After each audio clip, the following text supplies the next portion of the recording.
Hello, and welcome back to London Cycle Routes.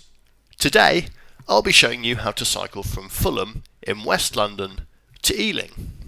This ride takes about 40 minutes, and you can do more or less the whole thing on quiet streets and protected cycle lanes. By public transport, this journey also takes about 40 minutes, and it requires a change of tube lines or onto a bus, so cycling is a good option.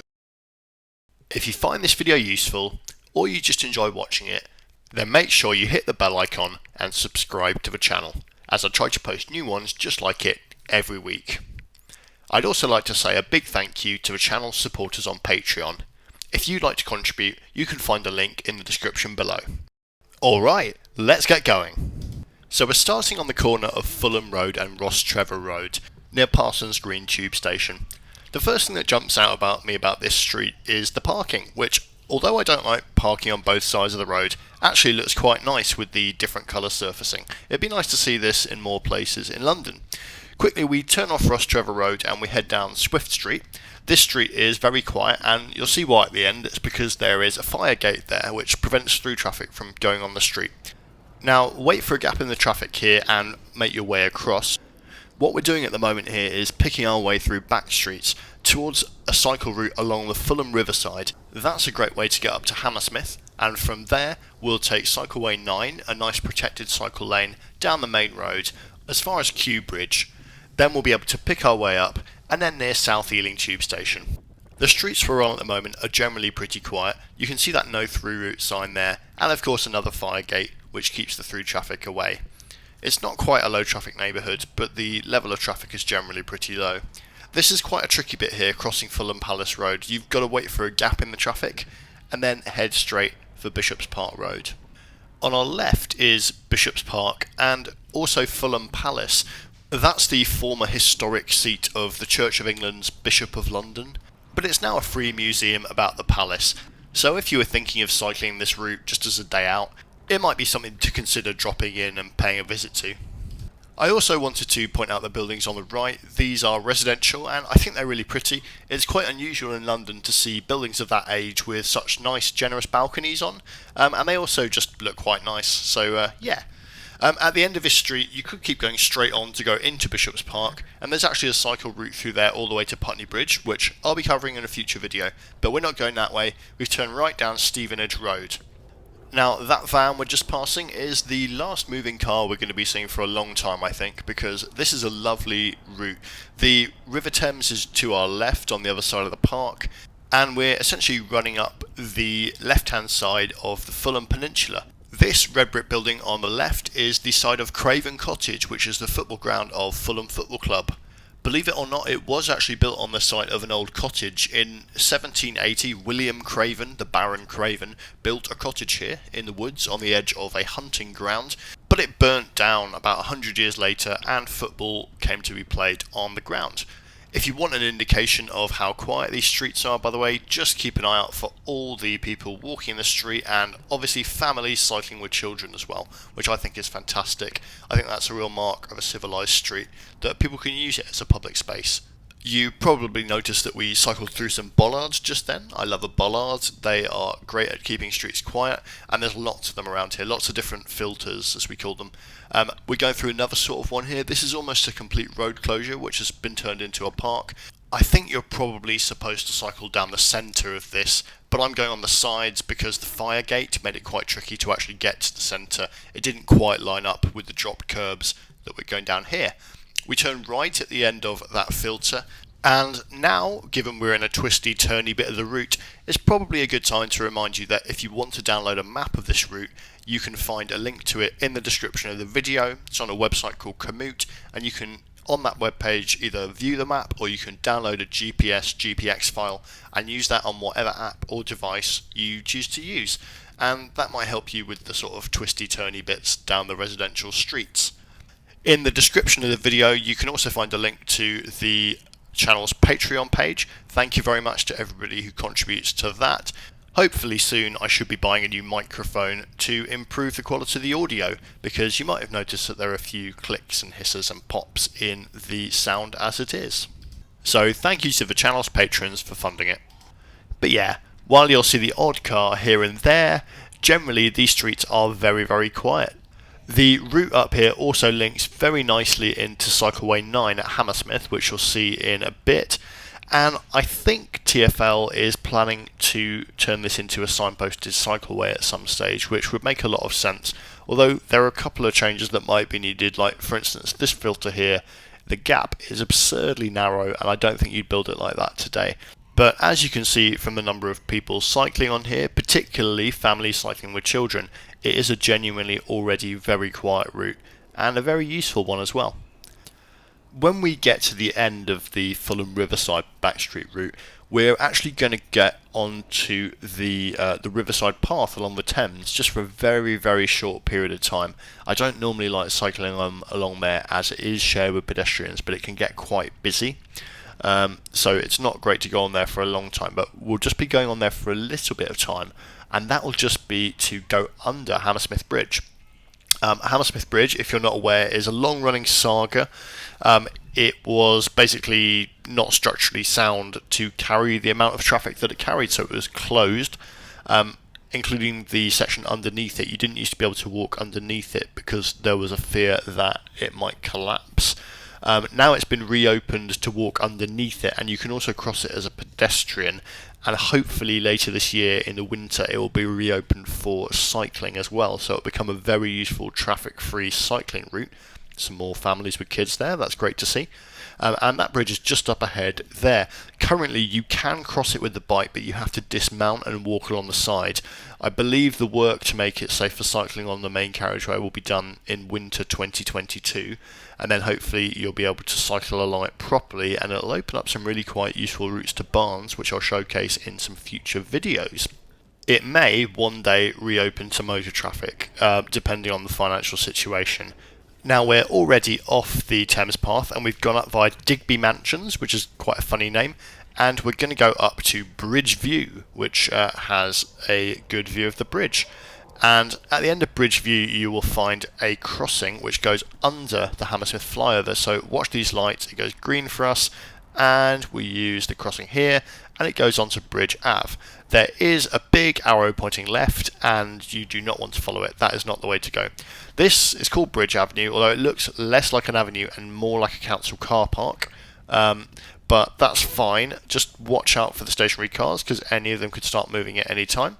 And at the end, cross over King Street into this cycle lane. This protected cycle lane is Cycleway 9, and if you've watched previous videos you might have seen that I've used it. I've got lots of Cycleway 9 content coming up over the next few months, so you'll get to know it very well, but we're going to use it in a slightly different way today. Of course, we've connected it from Fulham just to the east, the southeast, and we're going to be using it, this nice protected route, to go all the way to basically Kew Bridge currently, and then we'll turn off it and extend it further. In the previous video we just stopped at Chiswick.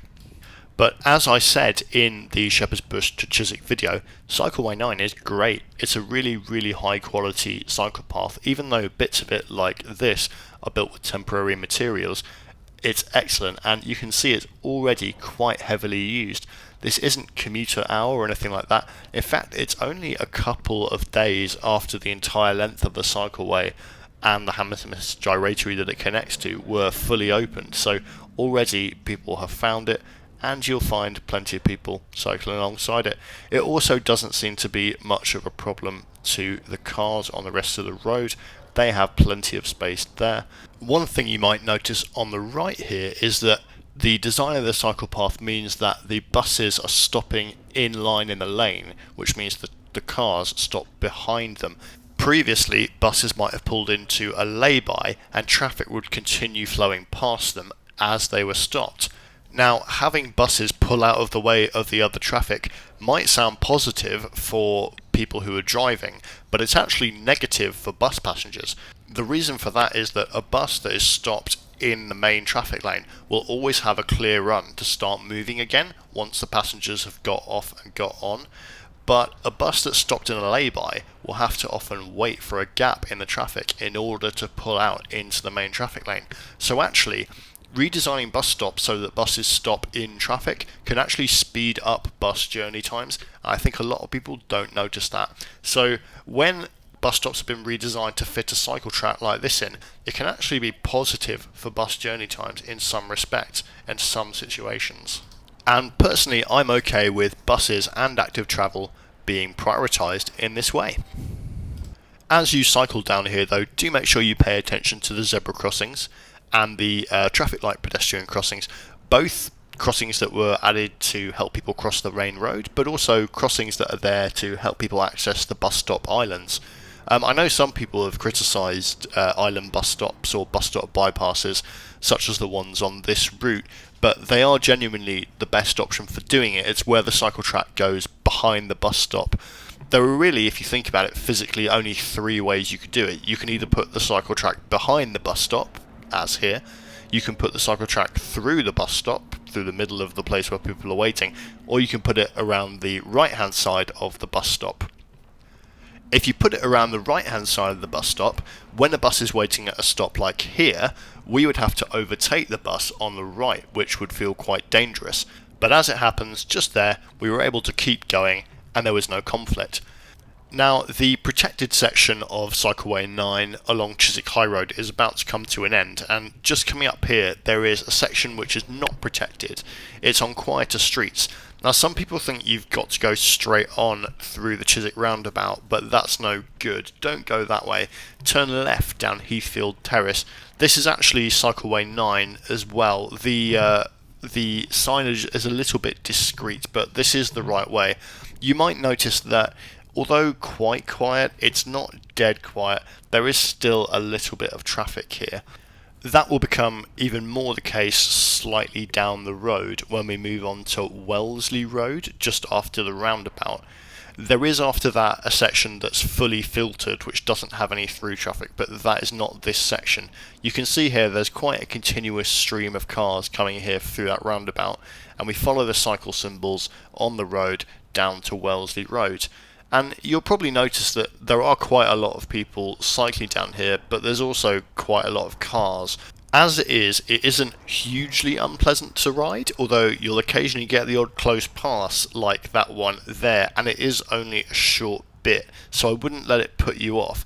But when Cycleway 9 is extended down to Hounslow town centre, with segregated lanes through Brentford, and that is the plan, it's been consulted on, I think it would be great to have a bus gate put on here, because there will be so many people cycling down here that it will make a lot of sense to keep it quiet. A bus gate would allow the bus route to continue, but it would cut out the through traffic. Now, look out on the left there for the Pilot Pub, and once you go past there you'll see these no through route signs, and this section of the road is actually filtered. There's no through route on it, and you could see an immediate drop in traffic, although actually as it happens when I came down here I did see a couple of cars and vans. That can happen in any street, but it's a lot less likely here because the end of the street has actually been closed to through traffic and there's a bollard at the end of it. Now, at the end of this street I actually turn left and go towards Kew Bridge on protected lanes, but I think there's actually a case for going straight on over the crossing just after the filter. Here you'll see it coming up now on the right. If you do that route, then you can take Capital Interchange Way, which is a funny name for a road, and a track along the M4, which is not particularly high quality but does the job, and that actually cuts out quite a difficult turn we're about to make in a second. I think it's a particularly good idea when you're going in the other direction, as I'll point out in a second. So this bit's all very good, this protected lane, and when it's extended to Hounslow it'll be this high quality all the way down. But for now we have to make a right turn across quite a busy road, so make sure you indicate and look for a gap in the traffic. But going in the other direction it's actually even more difficult, as there's not an obvious way to join Cycleway 9, the cycle track, at the moment. What I do, and I'll illustrate this in another video, is actually I tend to dismount and join the pavement and then walk across as a pedestrian and join the track there. Unfortunately that's not ideal, so it might be worth taking Capital Interchange Way, which is slightly longer and there's a bit of construction traffic on that road as well, so it might not be that good. But if you don't like that turn and you don't like the idea of dismounting, maybe it's an idea. We're actually in a low traffic neighbourhood now. This is Green Dragon Lane, which was set up by Hounslow Council, and I'm actually a little bit surprised by how much traffic I've seen. I don't know whether that's a freak thing or not, but yeah, there were quite a few cars there going past us, both overtaking and coming in the other direction. I don't know whether that's an enforcement issue or something else. But generally, it's basically okay to cycle along here. And the other times I did come down here, I didn't see so much traffic. So maybe it's unusual to see that much. I'm not sure. But what we're doing here is we're actually looking out on the right for a path called Clayponds Lane. And it's just here. You can see there was a signpost there. This is a shared pedestrians and cycle path. And that bridge we're going over here is actually the Hounslow Loop Line, which takes trains from South Western Railway but could in the future be used to extend the London Overground. Now here I actually think I went slightly the wrong way. I went right here and I used the Toucan crossing here, but if you're coming in this direction it makes more sense to use the Toucan crossing that's actually just on the left side of Clayponds Avenue here. This worked perfectly well, but when you're going this direction, it means that you don't have to veer across the road as I did. When you're going in the other direction, actually the way I came still makes a lot of sense, as it also means you don't have to veer across the road. We're now on Clayponds Ave here, and this is another low traffic neighbourhood implemented by Hounslow. Considering Hounslow is an outer London borough, I think the council generally does a great job with cycling infrastructure. They've got quite a few low traffic neighbourhoods, and they've also approved plenty of main road cycle routes, including Cycleway 9 all the way through to Hounslow Town Centre, which is really great. You can see how this low traffic neighbourhood is formed here, by the way. These planters here essentially block the road to through motor traffic, and you can see it's being well used by people on bikes. We go into this path here. This is through South Ealing Cemetery. It is shared with pedestrians. You can see the blue and white shared space sign up there on the right, and there was also a red, white and black no motor vehicles sign, which is basically another way of saying the same thing. This is a little bit on the narrow side, although you'll notice, although it feels a bit isolated, you can see that there is a bit of street lighting along it, so it should be relatively well lit at night, although I've not been down here personally to check that. Although I do think that if you are the sort of person who worries about lighting on footpaths, you should be okay there. It looks pretty good. We're actually leaving Hounslow now, and we're going into the London Borough of Ealing, which has a less good record on cycling. Funnily enough, Olive Road, which we're on now, at the moment feels really quiet, although I'm told at rush hour it can actually be used as a cut through by cars and get quite busy. This was a low traffic neighbourhood, so the council acknowledged that there was a problem, but they then pulled it out under pressure, which is not ideal. However, it's only a short bit of the route, and this bit here is not a through route anyway, so you should be alright. Make sure you bear left here onto the path, and this bridge over the railway is actually passing over the Piccadilly Line, which goes all the way up to Heathrow Airport, and you can see there's a blue and white shared space sign here indicating that we're allowed to cycle. We're going to come out somewhere a bit north of South Ealing Tube Station, near St Mary's Church. And just a note to say that although this path is nice and wide and you're of course allowed to cycle here, just be courteous and careful to other users of the path. Don't go too quickly and give them a lot of space. Don't expect people to get out of the way for you, I think is probably the right way of saying it. When you see the church, turn left onto Church Place and then Church Gardens, past the Rose and Crown pub, which has a lot of lovely ivy on the side, and we're basically going to end here. Now, I'd love to go further into Ealing, but there really isn't that much in the way of cycle infrastructure for us to do it, which is a bit of a pain. That would be, if the council wants to make a start on something like that, that would be a good idea, I think, because we are slightly short of the centre of Ealing town centre. Ealing Broadway is a little bit north of there. But thanks very much for watching that, guys. I really appreciate it. Don't forget to subscribe to the channel. It really does boost the follower counters, and if you really like what we're doing, please consider signing up to our Patreon. There's a link in the description. And let me know if you've got any ideas, requests or comments. I love to hear from people below. Have a great time, and I'll see you again next time.